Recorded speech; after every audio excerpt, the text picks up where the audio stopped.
Technical Baliraja YouTube channel में सभी किसान भाइयों का स्वागत।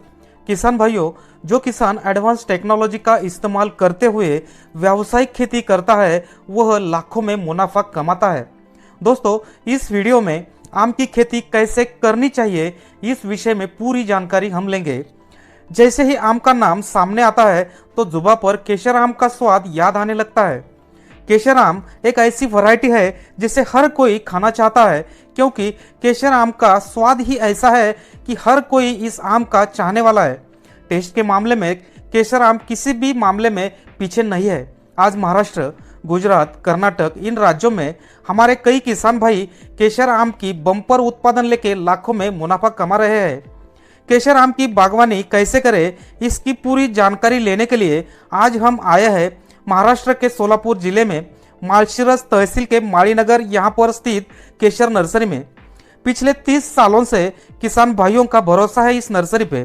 पिछले 30 सालों में महाराष्ट्र सरकार की तरफ से कई पुरस्कार इन्हें मिले हैं। इस नर्सरी के प्रोप्राइटर है श्री विनय सुरेश वागदरे सर। इनका एजुकेशन MSc द नीदरलैंड में हुआ है। वागदरे सर के गाइडलाइन से हजारों किसान भाई आम की खेती से लाखों की कमाई आज कर रहे हैं। तो चलिए शुरू करते हैं ये स्पेशल रिपोर्ट, आम की सफल बागवानी कैसे करें। वागदरे सर नमस्कार। नमस्कार सर। वागदरे सर, हमारे जो किसान भाई जो है उन्हें आम की बागवानी करते समय किन बातों का ख्याल रखना जरूरी है? किसान भैया को कुछ चीज़ें ऐसे ध्यान में रखनी चाहिए कि जैसे कि सॉइल टेस्टिंग करना चाहिए पहले तो, जिसमें अगर सॉइल में pH मेंटेन होना चाहिए 6.5 to 7.5 होना चाहिए। वेल इरिगेटेड सॉइल होनी चाहिए, जैसे कि पानी बारिश का अगर ज़्यादा हो गया तो इकट्ठा नहीं होना चाहिए, वो पानी निकल जाना चाहिए ज़मीन में से। और एक ज़रूरी चीज़ यह है कि कैल्शियम कार्बोनेट जो बोलते हैं उसको मराठी में हम लोग चूनखड़ बोलते हैं, इंग्लिश में कैल्शियम कार्बोनेट जो परसेंटेज है वो कम होना चाहिए। 3-4% या 5% तक चलेगा, लेकिन उससे ज़्यादा नहीं होना चाहिए, ताकि ग्रोथ अच्छी हो जाती है। फिर इसमें सॉइल प्रिपरेशन करने से पहले किसान भाइयों को डिस्टेंस तय करना चाहिए। अगर किसान भाइयों को 1 से 2 एकड़ में लगाना है तो 12/6 फीट पे इसके प्लांटेशन कर सकते हैं। और जिन किसानों को 3 एकड़ से ज़्यादा प्लांटेशन करना है तो उनको 14/6 पे प्लांटेशन कर सकते हैं किसान भाई। और केसर वैरायटी ये तो सबसे अच्छा रहता है, ताकि ये वैरायटी हर साल किसान भाइयों को यील्ड देती है। हर जगह अच्छा आती है, कोस्टल एरिया हो या हमारे जैसा ड्राई लैंड एरिया हो, कौन सी भी मिट्टी में भी अच्छा आता है। इसको रेट भी मार्केट वैल्यू में अच्छा मिलता है। और ये लगाने से पहले सॉइल को 3 फीट लूज़ करना है किसान भाइयों को।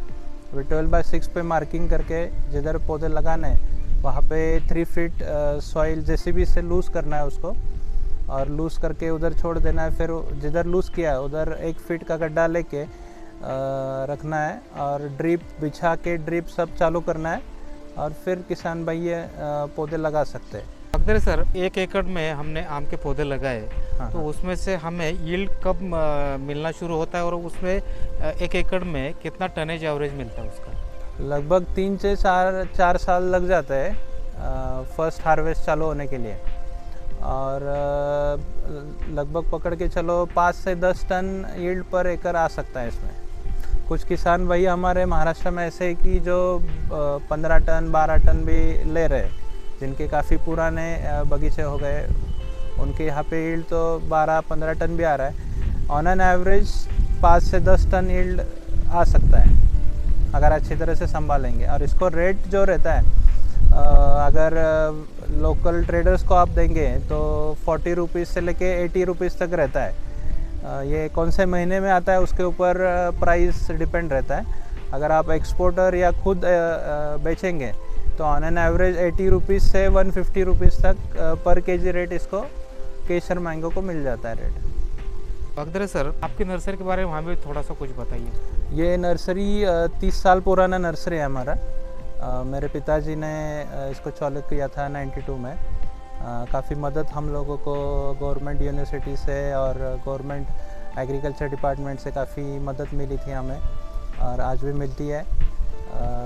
तो हम लोग यही इनके वजह से और किसान भाइयों की वजह से हम लोग 30 साल पूरा कर सके और ये आगे भी चालू रहेगा। इसमें नर्सरी का क्वालिटी ये हम ध्यान में रखते हैं कि पूरा आप यहाँ पे वीडियो में देखेंगे कि पूरा 12 महीने हम इसको धूप में बढ़ाते हैं। इसमें without shading net, without poly house nursery है हमारा।